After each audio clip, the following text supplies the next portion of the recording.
दोस्तों कैसे हो आप सब लोग। उम्मीद है आप लोग बहुत अच्छे होंगे और आप लोगों की तैयारी भी बिंदास तरीके से चल रही होगी। दोस्तों एनटीपीसी का पार्ट लेकर के आए हैं जिसकी हम सीरीज लगातार चला रहे हैं। Part number 158। इससे पहले बहुत सारे पार्ट्स यानी कि 157 पार्ट्स करवा चुके हैं। अगर आपने नहीं देखा तो प्लेलिस्ट हमने बना दिया है एनटीपीसी पिछला पेपर के नाम से। वहां पर आपको सारे सीरियल वाइज पार्ट्स मिल जाएंगे 1 2 3 4 ऐसे करके आप वहां से देख सकते हो। यह वीडियो के अंत तक इस वीडियो के नीचे डिस्क्रिप्शन में लिंक मिल जाएगी, वहां से भी आप देख सकते हो। दोस्तों चैनल पे अभी तक नए हैं, सब्सक्राइब नहीं किया तो सब्सक्राइब कर लीजिए क्योंकि वीडियो ये इंपॉर्टेंट होने वाली है। क्योंकि जो भी चित्र वाले क्वेश्चंस आएंगे साथ ही साथ हम चित्र भी समझेंगे और डिटेल से भी जानेंगे। करंट अफेयर कोई क्वेश्चन आएगा तो अपडेट करके 2025 के हिसाब से हम बताएंगे और जो भी इंपॉर्टेंट क्वेश्चन होगा, रिपीटेड क्वेश्चन होगा, उसके बारे में भी हम बात करेंगे। तो ये बहुत ही इंपॉर्टेंट होने वाला है ये सेशन। अगर वीडियो को शुरू से लेकर अंत तक देख लेते हैं। उम्मीद है दोस्तों चैनल को सब्सक्राइब कर लिया होगा। चलते हैं आज के पहले क्वेश्चन की तरफ। यदि किसी समांतर चतुर्भुज का एक कोण उसके सबसे छोटे कोण के 3 गुने से 28 कम है, यानी कि सबसे छोटा जो कोण है उसमें से 28 कम कर दिया जाए तिगुना करके, तो समांतर चतुर्भुज के सबसे बड़े कोण का माप ज्ञात करिए। ठीक है भाई, देखते हैं। तो देखो यहाँ पर एक कोण मान लेता हूं मैं, सबसे छोटा कोण जो होगा वो x मान लेता हूं। अब कह रहा है सबसे छोटे कोण का 3 गुना करो, तो 3 गुना यानी कि 3x हो जाएगा। 3 गुने करने पर 28 कम कर दो तो माइनस का 28 हो जाएगा। ये बात समझ में आ गई। और यानी कि एक एंगल हो गया 3x माइनस 28 और दूसरा हो गया x। और हमें पता है कि यहाँ पर समांतर चतुर्भुज की बात करी जा रही है, तो समांतर चतुर्भुज में कोई भी दो कोणों का योग हमेशा कितना होता है, 180 डिग्री होता है। तो हम अगर इन दोनों को जोड़ देंगे, पहला कोण और दूसरा कोण, तो 180 के बराबर हो जाएगा। मैं लिखता हूं यहाँ पर प्लस, क्योंकि जोड़ना है, बराबर में 180। तो 3x और 1x कितना हो गया, 4x और 180 और ये प्लस का 28 हो जाएगा, इधर जाएगा तो यहाँ पर। तो x की वैल्यू डायरेक्ट निकाल लो, इसको ऐड कर दो, 8 8 2 10 और 1 1 2, 208 बटे में 4। तो x की वैल्यू कितनी आ जाएगी, 4 से काटेंगे, 4 एक कम 4, 4 पंचे 20 और 4 दूनी 8, यानी कि x की वैल्यू आ गई 52। पूछा क्या था दोस्तों कि सबसे छोटा कोण और माफ कीजिएगा सबसे बड़ा कोण पूछा है यहाँ पर। तो मैंने अभी बताया था आपको कि दो कोणों का योग 180 होता है। अगर मैं कह दूं एक कोण हमारा 52 होगा तो दूसरा वाला कितना होगा, तो देखो 180 में से आप ये कोण हटा दो। मान लिया कि छोटा कोण हमारा 52 है, ये तो लेके चले थे हम, तो छोटा कोण में से 180 में से छोटा कोण हटा दो आप। तो 10 में से 2 हटाएंगे तो यहाँ पर आ जाएगा 8 और 7 बचा, यहाँ पर 7 में से 5 यानी कि 2, 128 आ जाएगा दोस्तों। तो ऑप्शन नंबर तीसरा ही करेक्ट आंसर हमारा हो जाएगा 128। अगला क्वेश्चन है, अजंता गुफाओं की चित्रकारी क्या दर्शाती है। तो ये दोस्तों दर्शाती है अजंता गुफा की जो चित्रकारी है, इससे पता चलता है जातक कथाओं के बारे में। पूछ लिया जाए किससे संबंधित है, तो ये बौद्ध धर्म से संबंधित है। आप लोग याद रखना क्योंकि एक बार ये पूछा जा चुका है क्वेश्चन, हालांकि ये रिपीटेड क्वेश्चन नहीं है लेकिन क्वेश्चन आया था कि अजंता गुफाओं का संबंध किस बौद्ध धर्म, जैन धर्म, कुछ ऐसे दिया हुआ था। ठीक है, एग्जैक्ट याद नहीं लेकिन ऐसा था। तो बौद्ध धर्म से संबंधित है क्योंकि यहाँ पर दोस्तों जो गुफाएं थी इसमें बौद्ध धर्म जो आते थे, उनके जो गुरु होते थे, जो भिक्षु कहलाते थे, वो अपने शिष्यों को मार्गदर्शन देते थे, वहां पर पाठ पढ़ाते थे, वहां पर स्टडी होती थी, प्रार्थना करते थे ये लोग। ठीक है, और इसका निर्माण अगर देखा जाए तो इसका निर्माण हुआ था 2वीं शताब्दी में। ठीक है, और ये यूनेस्को में शामिल हुआ था कब, 1983 में। सबसे बड़ा पॉइंट ये है, ये वाला क्वेश्चन इंपॉर्टेंट है कि अजंता गुफाओं को यूनेस्को में कब सम्मिलित किया गया, यूनेस्को की विश्व विरासत में, तो 1983 में शामिल किया गया, महाराष्ट्र में। ठीक है, याद रखना आप, महाराष्ट्र में पड़ती हैं। और दोस्तों देखो 29 चट्टानों को काट कर ये गुफाएं बनाई गई थी, तो समझ सकते हो कितनी बड़ी गुफाएं होगी। अब आते हैं चित्र की तरफ। तो ये है देखो अजंता की गुफाएं, आप देख सकते हो कितनी बड़ी बड़ी गुफाएं यहाँ पर। हालांकि तो चित्र बहुत छोटा है, आप अंदाजा लगा लो कि जो आदमी, देखो ये पर्यटक जाते हैं कितने छोटे छोटे दिख रहे हैं, तो ये पूरी गुफाएं कितनी बड़ी होंगी। ठीक है, एक दृश्य और दिखाता हूँ, ये देखो आप लोग। ठीक है, ऐसी कुछ गुफाएं बनी गई हैं, यहाँ से लेकर यहाँ तक पर्यटक जाते हैं। हो सकता है आप में से जो वीडियो देख रहे हैं कुछ लोग गए भी हो यहाँ पर। कितने लोग हैं जो अभी तक गए हैं, अगर कोई गया है तो आप लोग जरूर बताना यहाँ के बारे में। गुफाओं के अंदर आप जाओगे तो कुछ इस प्रकार के चित्र मिलेंगे उकेरे हुए। तो देख लो यहाँ पर गौतम बुद्ध से संबंधित है, तो ये बौद्ध भिक्षुओं के काम आते थे, मतलब उनसे संबंधित ये कह सकते हो। अगला क्वेश्चन, भारतीय स्टेट बैंक यानी कि SBI, state bank of India की स्थापना किस वर्ष हुई थी। तो ये हुई थी दोस्तों 1806 में। आप अंदाजा लगा सकते हो कितनी पुरानी स्टेट बैंक है, यानी कि एसबीआई। और अगर पूरी डेट पूछे तो आप बोल देना 2 जून 1806 को, ठीक है। और देखो, इसको ईस्ट इंडिया कंपनी ने स्थापित किया था जब 2 जून 1806 को। और इसका राष्ट्रीयकरण दोस्तों एक बार हुआ है, वो हुआ था 1 जुलाई 1955 को। जो सबसे ज्यादा पूछा गया क्वेश्चन है, 1 जुलाई 1955 को। ये एनटीपीसी का ही रिपीटेड क्वेश्चन है। इसके पहले दोस्तों इसका नाम था इंपीरियल बैंक ऑफ इंडिया के नाम से हम इसको जानते थे। जब राष्ट्रीयकरण हो गया तो फिर एसबीआई नाम। क्वेश्चन, जून 2018 में एक गुफा में 12 लड़के फंस गए थे। उन्हें बचाने के लिए एक बड़ा अभियान चलाया गया था। यह एक अंतर्राष्ट्रीय स्तर पर प्रसिद्ध घटना बन गई थी। यह घटना किस देश में हुई थी? अब देख रहे हो कि 2022 में पेपर हुआ था जब मैं करा रहा हूं, और पूछा कब का है? जून 2018 का, क्योंकि 22 में पेपर हुआ था ना ये वाला जिसको आज हम कर रहे हैं। तो देख लो कितने साल पुराना। ये क्वेश्चन ऐसे होते हैं कि कई क्वेश्चन रेलवे क्या करता है, टीसीएस ही करवा रहा है हर बार, तो टीसीएस क्या करता है, उन्हीं क्वेश्चन को उठाकर दोबारा वाले में दे देता है। जैसे 2018 में पूछा गया होगा, रियल में अगर देखा जाए तो 2018 का ही क्वेश्चन तो बन रहा है जून 2018 में। वही कब किया? 2019 की जो वैकेंसी आई थी जिसको आप सॉल्व कर रहे हैं, 2022 में जो हुआ था, देखो यहाँ पूछ लिया गया है। तो क्वेश्चन कुछ ऐसे होते हैं जो टीसीएस वाले उसी क्वेश्चन को उठा कॉपी पेस्ट कर देते हैं, तो इसलिए इंपॉर्टेंट हो जाता है प्रीवियस ईयर। तो इसका सही उत्तर क्या हो जाएगा? थाईलैंड हो जाएगा, ऑप्शन चौथा। हालांकि ये क्वेश्चन अब आपसे नहीं पूछा जाएगा, लेकिन अब अगर 2024 या 25 में कोई क्वेश्चन हाईलाइटेड है या कोई न्यूज ऐसे है जो हाईलाइटेड है, उसको जरूर ध्यान रखना। क्योंकि यहाँ पर देखो कह रहा है अंतरराष्ट्रीय स्तर पर प्रसिद्ध हो गई थी घटना, इसलिए पूछ लिया गया है। G7 यानी कि ग्रुप ऑफ 7 क्या है? तो ये है दोस्तों आईएमएफ द्वारा घोषित विश्व की 7 उन्नत अर्थव्यवस्थाएं। तो ऑप्शन इसका पहला सही उत्तर है। दोस्तों इसका नाम G7 क्यों है? क्योंकि ये 7 देशों का ग्रुप है, समूह है। इसमें कौन कौन से देश शामिल हैं तो ये मैं लिख देता हूं। देखिए, Italy, Canada, France, Germany, Japan, UK, United kingdom जिसको बोलते हैं, और अमेरिका। कितने हो गए आप गिन लो खुद ही। तो 1 2 3 4 5 6 और 7, तो 7 देश हो गए। इसीलिए इसका नाम क्या है? G7 है। अगर ये पूछ ले इसकी स्थापना कब हुई थी, तो स्थापना आप कहेंगे 15 नवंबर को और 1975 को। ठीक है, ये इंपॉर्टेंट है जो मैं बता रहा हूँ, इसको आप हाईलाइट कर लेना है। इसको 15 नवंबर 1975 को G7 की स्थापना हुई थी। देखो ये कह सकता है दोबारा से, अगर क्वेश्चन घुमाएगा कि कुछ ऑप्शन दे देगा और कहेगा इसमें से कौन सा देश G7 का हिस्सा नहीं है, शामिल नहीं है, और कोई ऑप्शन दे देगा ऐसे और एक कोई अलग दे देगा। ठीक है, ऐसे भी बना सकता है, तो इसलिए इनको भी आप याद रखना। एक सींग वाला गैंडा भारत में कहां पाया जाता है? तो ये पाया जाता है दोस्तों असम में। तो ऑप्शन चौथा ही करेक्ट आंसर इसका हो जाएगा। ठीक है, और मैं भी दिखा भी रहा हूं इसका पिक्चर की होता किस टाइप का है। और ये देखो जो एक सींग वाला गैंडा है, ये खासकर पूर्वोत्तर भारत में, और पूर्वोत्तर भारत और नेपाल का जो क्षेत्र आता है उसमें ये पाए जाते हैं। ठीक है, जो तराई क्षेत्र आता है उसमें पाए जाते हैं। आपने नाम सुना एक फेमस काजीरंगा नेशनल पार्क है काजीरंगा नेशनल पार्क, जिसको हम राष्ट्रीय पार्क भी जानते हैं। तो काजीरंगा नेशनल पार्क कहाँ पर है? आप लोग बताना जरा किस राज्य में है? एक सींग वाले गैंडे के लिए ही वो फेमस है। अब इस प्रकार का कुछ गैंडा होता है, ये आप देख रहे होंगे। ठीक है, देखो ये बड़ा सा सींग है, तो यही सींग, एक सींग वाला जो गैंडा होता है। ये इसके कान होते हैं, यहाँ पर ये कान होते हैं। ठीक है, और इसमें से देखो यहाँ पर ये आंखें होती हैं इसकी, ये सांस लेता है और नीचे इसके मुंह होता है। और ये भागता भी काफी तेज है, याद रखना, क्योंकि कई बार होता है आपने देखा होगा कि ये कुछ लोगों को दौड़ा भी लेते हैं।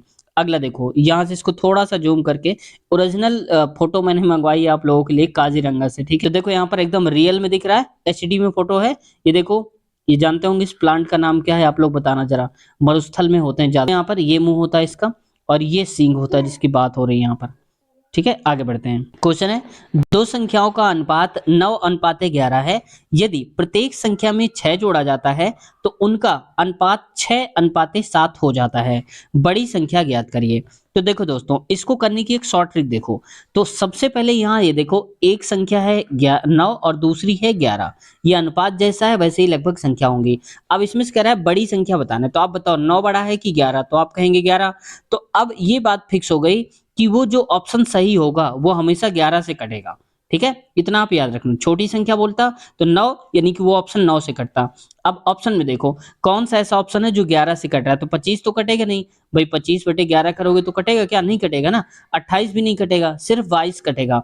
तो 22/11 यानी कि 11 दूनी 22, ये ऐसे कट जाएगा। तो डायरेक्ट आप बिना सॉल्व किए ही ऑप्शन इसको लगा सकते हो। ठीक है, अब इसको सॉल्व कैसे करेंगे बेसिक से तो मैं बता देता हूँ आपको।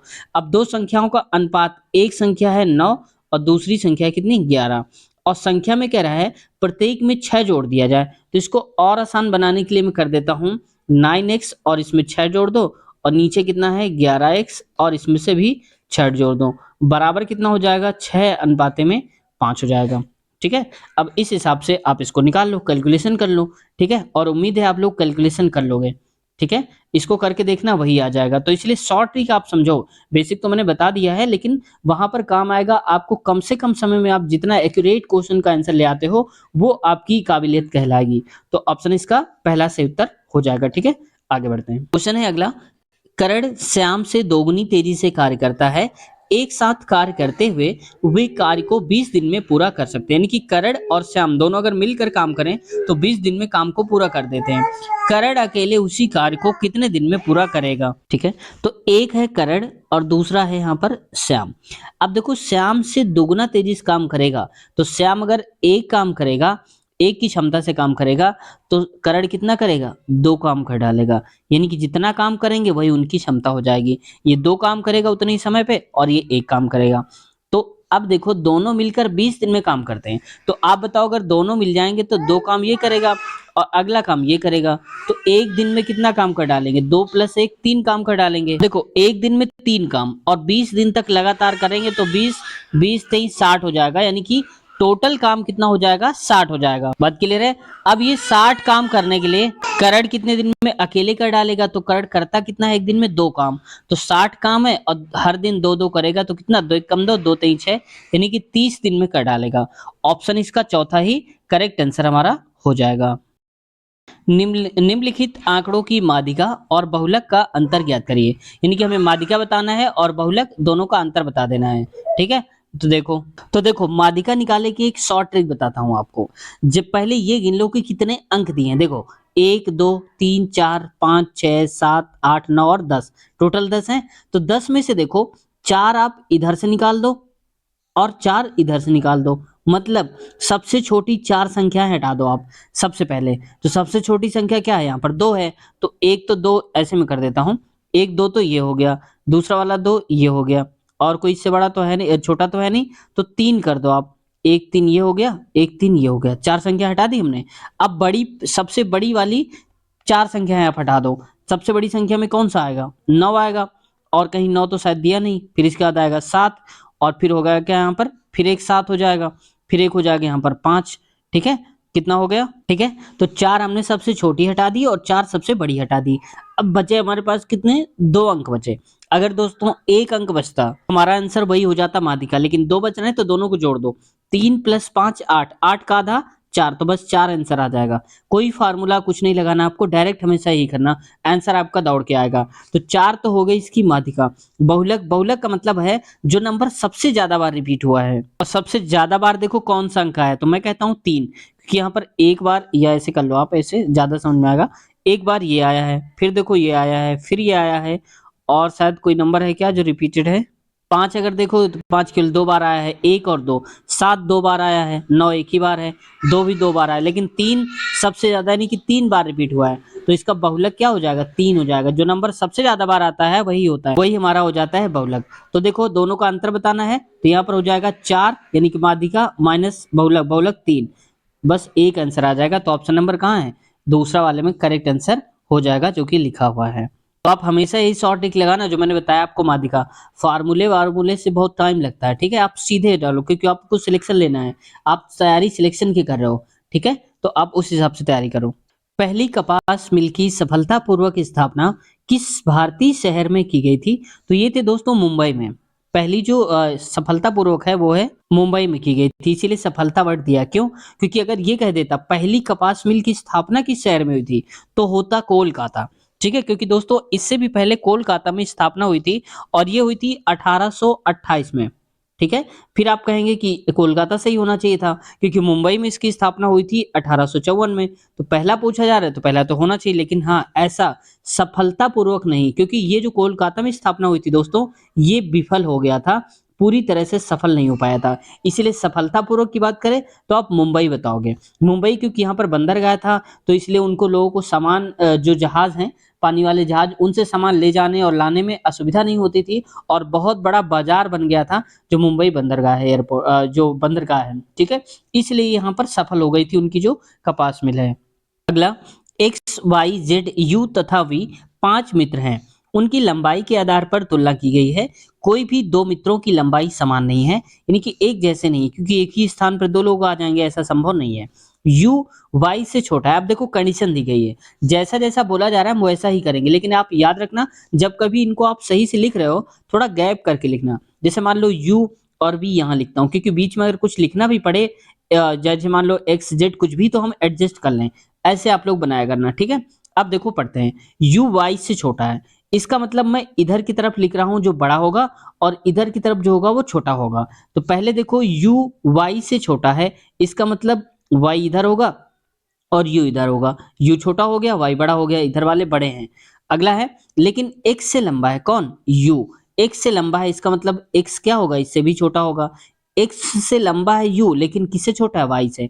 अब आगे देखो, जेड सबसे लंबा है, अब बात ही खत्म हो गई, जेड यहाँ पर आ जाएगा क्योंकि सबसे लंबा है। एक्स वी से लंबा है, अब देखो एक्स जो है वो वी से लंबा है, इसका मतलब वी इधर आ गया, कितना आसान दिया था। अब पूछा क्या है कि तीसरा सबसे लंबा व्यक्ति कौन है, तो पहला लंबा ये है, दूसरा ये और तीसरा ये, यानी कि यू आ जाएगा।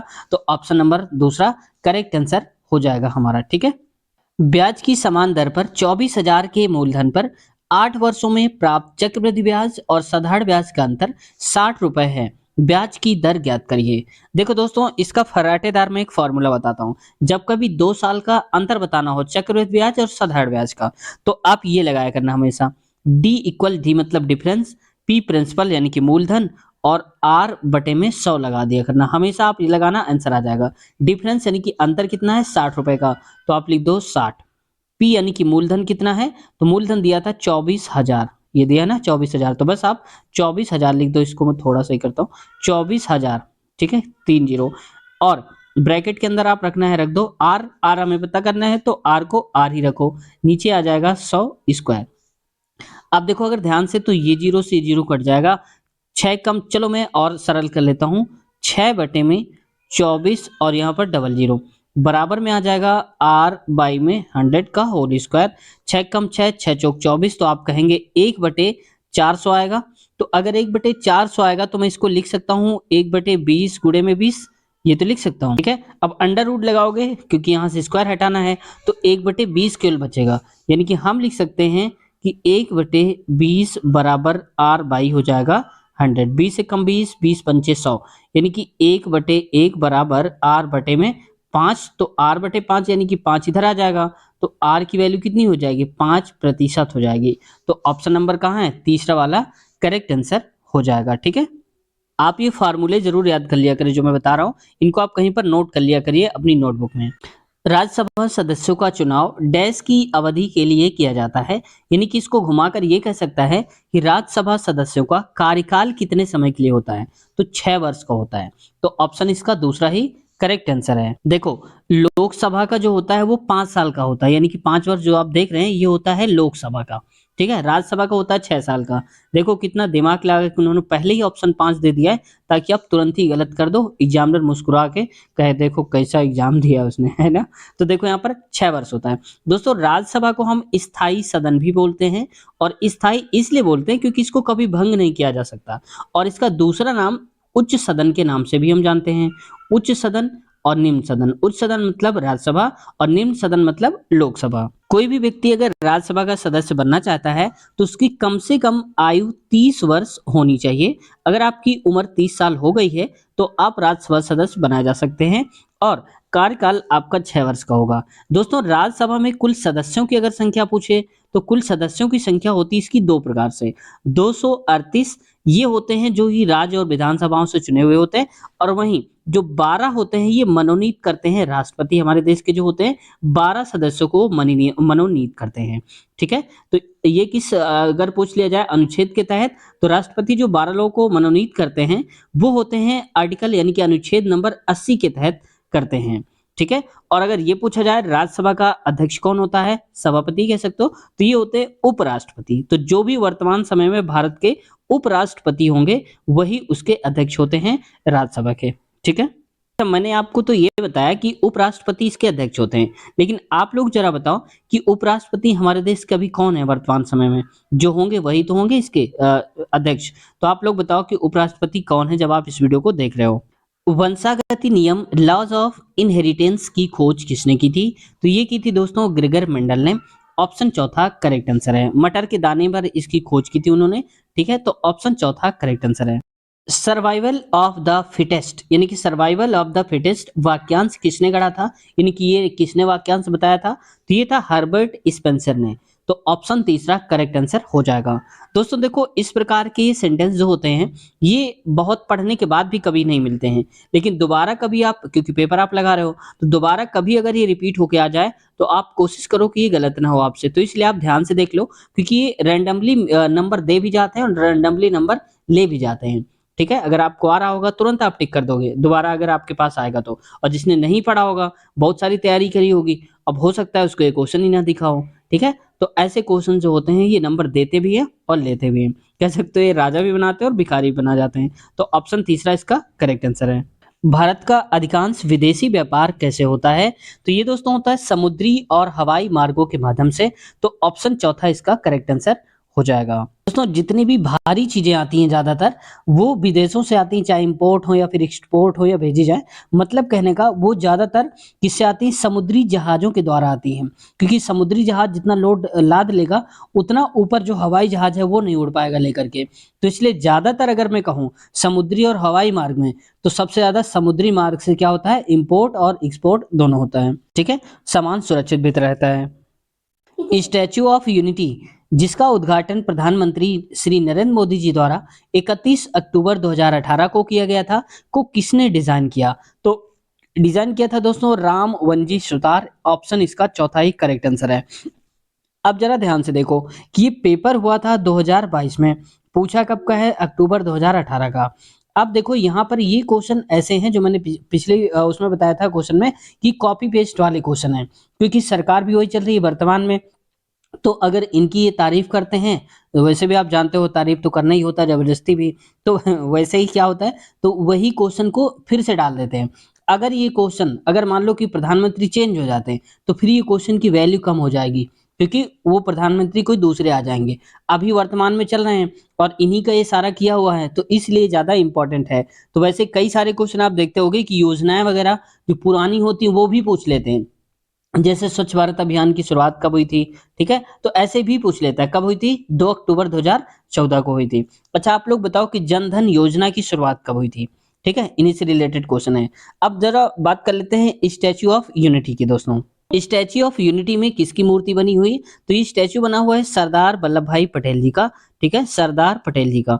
इन्हें लौह पुरुष के नाम से भी हम जानते हैं, और ये हमारे देश के पहले क्या रहे हैं? गृह मंत्री भी रह चुके हैं। ठीक है, बहुत ही तेज तर्राट गृह मंत्री रहे हैं। ये है दोस्तों, आप देख सकते हो यहाँ पर स्टैच्यू ऑफ यूनिटी। हालांकि बहुत छोटे दिख रहे होंगे लेकिन बहुत ही बड़े हैं। अभी दूसरे इमेज में देखेंगे। कुल लंबाई इनकी है कितनी? 182 मीटर। ठीक है, और दोस्तों देखो ये स्थित कहाँ पर है? तो ये सरदार सरोवर जो बांध है इसी के पास स्थित है, क्योंकि नर्मदा जिला पड़ता है तो सरदार सरोवर बांध वहीं पर है। ठीक है, वहां पर एक द्वीप समूह, टापू कह सकते हो, साधु बेटा नाम का जो टापू है वहीं पर ये स्थित है। इसको बनाने में कुल दोस्तों 15 महीने का समय लगा था। आप माफ कीजिएगा, 45 महीने का समय लगा था। और अगर लोहे की बात करें इसके अंदर कितना लगा है, तो ये लगा हुआ है यहाँ पर 24,000 टन लोहा लगा हुआ है। आप समझ सकते हो कितनी बड़ी मूर्ति होगी। और जो एरिया आप देख रहे हो ना, यहाँ से यहाँ तक का ये पूरा एरिया, ये एरिया है दोस्तों 20,000 मीटर स्क्वायर का एरिया है। तो आप अंदाजा लगा लो कितनी बड़ी मूर्ति होगी। तो देखो इसे हम कंपेयर करते हैं। पहले ये क्या है? ये 85 मीटर रसिया की है जो हैमलैंड मदर है, और वहीं पर ये इससे भी छोटे 38 जो ब्राजील में बने हुए हैं। 93 मीटर यूएसए में जो स्टैच्यू ऑफ लिबर्टी बनी हुई है, ठीक है, और इससे भी बड़े गौतम बुद्ध जो कि जापान में बनाई गई है, 120 मीटर जो स्टैच्यू है लंबा है। उससे भी बड़े कहाँ पर है, चाइना में गौतम बुद्ध है, जानते होंगे सबसे ज्यादा जो बौद्ध धर्म के लोग हैं कहाँ पर, चाइना में, तिब्बत में उसमें थे। तो वही 153 मीटर ऊंची जो मूर्ति बनी है वो चाइना पे बनी है। और इन सबको पीछे छोड़ते हुए सरदार वल्लभ जी की जो मूर्ति है वो 182 मीटर ऊंची है, जो कि पूरी दुनिया में सबसे ऊंची मूर्ति स्टैचू का उसने कीर्तिमान स्थापित किया है। ठीक है, तो उम्मीद है आप समझ गए होंगे। आगे बढ़ते हैं नेक्स्ट क्वेश्चन। 6 अंकों की सबसे बड़ी और सबसे छोटी संख्याओं का अंतर ज्ञात करिए। तो देखो सबसे छोटी संख्या, तो पहले तो हम सबसे बड़ी लिख लें ताकि अंतर आसान हो जाएगा। तो 6 अंकों की सबसे बड़ी संख्या जब भी बोला जाए तो आप 6 बार 9 बना दो। 5 अंकों की होता तो 5 बार 9 बनाते। तो 1 2 3 4 5 और ये 6 हो गए, 6 9 है। अब इसके बाद करा है सबसे छोटी संख्या, तो कितने अंकों की, 6 अंकों की ही। जब 6 अंकों की बोला जाए तो आप हमेशा क्या लगा दो, 1 लिख दो और 5 बार 0, 1 2 3 4 और 5। अब दोनों का अंतर बताना है तो माइनस लगा दो। 9 में से 0, यहाँ पर 9 9 और यहाँ भी 9, यहाँ भी 9, बस लास्ट वाले में अंतर आ जाएगा। 9 में से 1 गया तो 8 आ जाएगा। तो बस ऑप्शन नंबर क्या हो जाएगा, चौथा करेक्ट आंसर हमारा हो जाएगा। तो आप इसको बिना लिखे भी कर सकते थे। अगर सेम कहा जाए 6 डिजिट का, और 6 डिजिट की बड़ी भी और 6 डिजिट की छोटी भी, तो हमेशा याद रखना कि बड़ी और छोटी यानी कि 8 आएगा हमेशा। भाई 9 में से 8 हटाओगे तो 1 ही तो आएगा, बाकी में इधर 9 9 ही रहेगा। तो यहाँ से भी आप कर सकते हो। ऑप्शन नंबर चौथा करेक्ट आंसर है। निम्नलिखित में से किसने खिलाफत आंदोलन का नेतृत्व किया था? तो ये किया था दोस्तों शौकत अली ने। ऑप्शन इसका दूसरा करेक्ट आंसर हो जाएगा। हालांकि इसमें दोनों का ही योगदान रहा है, मोहम्मद अली जिन्ना का और शौकत अली का भी। ठीक है, और ये खिलाफत आंदोलन की शुरुआत हुई थी 1919 में। और इसका मेन मकसद था कि यहाँ पर मुसलमानों को भी, जो मुस्लिम लोग हैं उनको भी आगे किया जाए ताकि उनकी भी भागीदारी हो सके देश की आज़ादी में, स्वतंत्रता में। काफी मदद करी थी उन्होंने, चढ़ बढ़ के हिस्सा लिया था उन्होंने। कांग्रेस पार्टी ने 26 जनवरी 1930 को डैश के तौर पर मनाया जाता था। यानी कि कांग्रेस पार्टी ने क्या करा था, 26 जनवरी 1930 को ही पूर्ण स्वराज की घोषणा कर दी थी ताकि स्वतंत्रता दिवस के रूप में वो कह सकें। तो ऑप्शन नंबर इसका दूसरा हो जाएगा। यानी कि 26 जनवरी 1930 को जब लाहौर अधिवेशन हुआ था, लाहौर अधिवेशन में ही उन्होंने पूर्ण स्वराज की घोषणा कर दी थी। तो ऑप्शन नंबर दूसरा करेक्ट आंसर हो जाएगा। संयोजी इलेक्ट्रॉन डैश मौजूद होते हैं। तो संयोजी इलेक्ट्रॉन कहां पर होते हैं, तो परमाणु की सबसे बाह्य कक्षा में, जो बाह्यतम कक्षा होती है उसमें संयोजी इलेक्ट्रॉन होते हैं। ऑप्शन दूसरा करेक्ट आंसर इसका हो जाएगा। देखो संयोजी इलेक्ट्रॉन क्या होते हैं, अगर मैं इसी को लिख लूं ऑक्सीजन, तो ऑक्सीजन का परमाणु क्रमांक क्या होता है, तो 8 होता है। मैंने बताया था पिछली वीडियो में आपको कि इनको रखते किस क्रम में है, तो ये रखते हैं 2 8 8 18 18 और 32, और शेष बचे हुए जो भी होते हैं। तो ये तो 8 है, तो पहले में हम क्या रखेंगे, 2 रखेंगे। दूसरे वाले में क्या रखेंगे, 6, क्योंकि 8 तो पहुंच नहीं पाए, हमारे पास 6 ही आए। तो 6 ये जो अंतिम होते हैं बाह्य कक्षा में, वही हमारे संयोजी इलेक्ट्रॉन होते हैं। जैसे देखो यहाँ पर पहली कक्षा में रख दिए हमने 2, एक ये रख दिया और एक ये रख दिया। ये वाली कक्षा है ना पहली वाली। और जबकि दूसरा वाला देखो, इसमें 6 इलेक्ट्रॉन रखे हमने, 1 2 3 4 5 और 6 रखे। तो यही जो अंतिम कक्षा में होते हैं वही संयोजी इलेक्ट्रॉन होते हैं। अब ये मत आप सोचिएगा कि दूसरे नंबर पे जो आते हैं वही संयोजी, नहीं। अगर एक और लेयर होती यहाँ पर तो फिर संयोजी इलेक्ट्रॉन ये वाले कहलाते, अंतिम में जितने भी होते हैं। ठीक है, इनकी संख्या फिक्स नहीं है, अलग अलग हो सकती है एटॉमिक नंबर के हिसाब से। किसी वर्ग की दो आसन्न भुजाओं की लंबाइयों में क्रमशः 35% और 25% की वृद्धि की जाती है। परिणाम स्वरूप प्राप्त आयत का क्षेत्रफल वर्ग के क्षेत्रफल से डैश होगा। जैसे देखो, अगर मैं इसको ये कहूं कि अभी ये एक वर्ग है, अब इसकी भुजाओं को बढ़ा दिया जाए थोड़ा थोड़ा करके, तो ये कुछ इस प्रकार का बन जाएगा। यानी कि पहले तो सभी भुजाएं बराबर थी, अब क्या हुआ कि हमने उसकी लंबाइयों को, पहली वाली को बढ़ा दिया 35, यानी कि अगर ये 100 रही होगी तो अब कितनी हो गई, 135, और ये 25% बढ़ा दी। 25% का मतलब अगर ये 100 रही होगी तो 125 हो गई। तो अलग अलग भुजाएं हो गई, तो ये बन गए एक आयत। पूछा है कि परिणाम स्वरूप प्राप्त आयत का जो क्षेत्रफल होगा, यानी कि ये जो बढ़ाने पर जो आयत बनेगा, इसका क्षेत्रफल वर्ग के क्षेत्रफल से कितना अधिक होगा, यानी कि कितने का अंतर आ जाएगा। पहले क्षेत्रफल कितना था स्टार्टिंग में जब बढ़ाया घटाया नहीं था, और बढ़ाने घटाने के बाद कितना हो जाएगा ये बताना है। तो इसके लिए आप डायरेक्ट फॉर्मूला याद रखो, किसी वर्ग की दो आसन भुजाओं में से। तो देखो हमें क्या करना है, फॉर्मूला मैंने बताया, तो x प्लस का y और प्लस का एक्स वाई अपान में 100।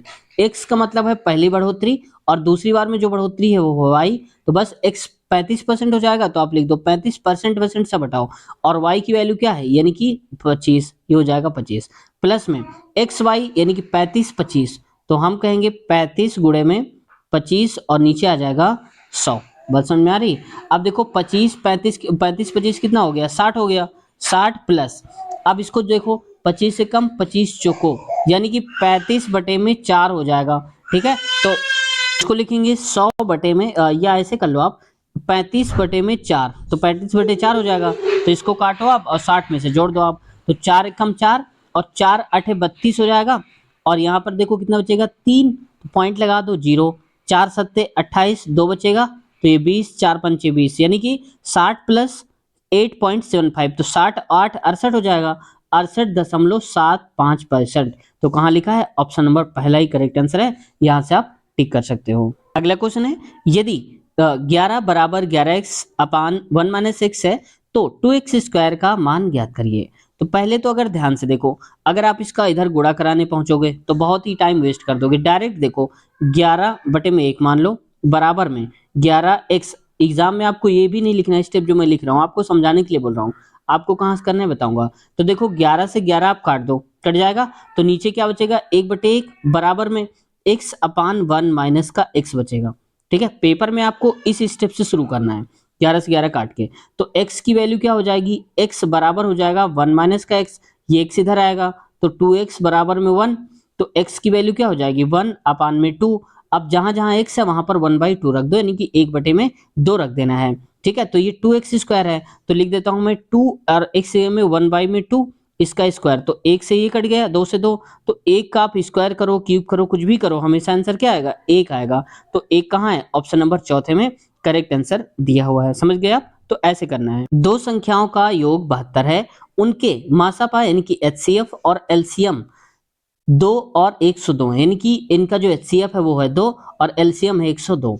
उन संख्याओं के व्युत्क्रमों का योग ज्ञात करिए। देखो दोस्तों, इसकी फास्ट ट्रिक बताता हूं, लेकिन थोड़ा आप बेसिक समझ लो क्योंकि ये जरूरी है। संख्याओं का योग का मतलब है कि अगर एक x है दूसरी क्या है y है, तो दोनों का योग बराबर कितना दिया है 72 दिया है। ये आपको पेपर में नहीं लिखना, ये मैं समझाने के लिए बोल रहा हूँ, पेपर में आपको डायरेक्ट कहाँ से करना है बताऊंगा। एचसीएफ देखो, अब हमने पढ़ा था कि पहली संख्या गुणे में दूसरी संख्या बराबर होता है एलसीएम गुणे में एचसीएफ। बात समझ गए? तो जो एलसीएम गुणे एचसीएफ आएगा हमारे पास, वो दोनों संख्याओं का गुणनफल ही तो होगा। तो इसका मतलब हम डायरेक्ट लिख देते हैं, तो हम कह सकते हैं x इंटू में y बराबर में 2 गुणे में 102। बात समझ में आ गई? अब कह रहा है इन संख्याओं के व्युत्क्रमों का योग। व्युत्क्रम अगर 1/x है पहली संख्या का व्युत्क्रम यानी कि उल्टा, और दूसरी संख्या y का उल्टा 1 बटे में y।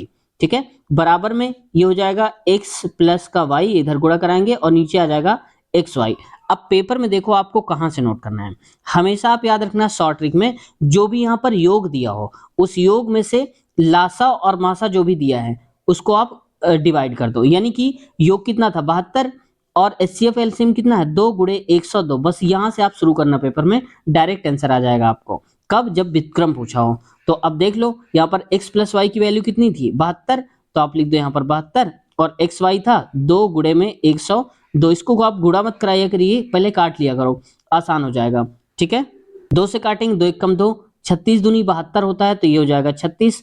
फिर कटेगा किससे, 2 से ही काट लो आप, तो 2 1 कम यानी कि 18 और ये 2 पंचे 10 और 2 1 कम 2 यानी कि 18 बटे में आ जाएगा 51। तो अभी और कटेगा 3 से कटेगा, तो ये कर लो 3 छका 58, 3 छका 18 माफ कीजिएगा, और ये हो जाएगा 3 1 कम 3, 2 बचा 3 सत्ते 21 यानी कि 6/17 आंसर आएगा। तो कहाँ लिखा है, ऑप्शन दूसरा ही करेक्ट आंसर दिया हुआ है। तो दोस्तों आज हमने कवर कर लिए हैं 50 तक के क्वेश्चंस, इसके आगे वाले क्वेश्चंस कवर करेंगे हम 50 से लेकर 75 तक के नेक्स्ट पार्ट में, और अगले पार्ट की लिंक आपको इसी वीडियो के नीचे डिस्क्रिप्शन में मिल जाएगी, या फिर आप प्लेलिस्ट हमने बना दिया है सारे पार्ट्स की एनटीपीसी पिछला पेपर के नाम से, तो वहां से आप सारे पार्ट्स देख सकते हो और सारे क्रम से 1 2 3 4 ऐसे करके लगा दिया है। तो पार्ट 1 की भी लिंक आपको इसी वीडियो के नीचे मिल जाएगी, वहां से आप देख लेना और वहां तक पहुंच सकते हो। और किसी भी पार्ट को आप हमारे वीडियोस चैनल पर देख रहे हो और उसका अगला पार्ट चाहिए, चाहे एनटीपीसी हो या ग्रुप डी हो, तो हमेशा डिस्क्रिप्शन चेक कर लिया करो, हमेशा उसके अगले पार्ट की लिंक दी होती है। जैसे मान लो अगर आप कर रहे हो 60 नंबर का पार्ट देख रहे हो, आपको 61 चाहिए, तो आपको वापस नहीं जाना, वीडियो देखते देखते ही नीचे देखना डिस्क्रिप्शन में, वहां लिखा होगा अगला पार्ट, बस उसे हम क्लिक करेंगे तो 61 शुरू हो जाएगा। अगर आप 70 देख रहे हो तो उसके आगे 71 की लिंक होगी, अगर 76 देख रहे हो 77 की लिंक होगी, समझ गए होंगे आप। तो इस प्रकार से हम लिंक वहां पर दे देते हैं, ठीक है।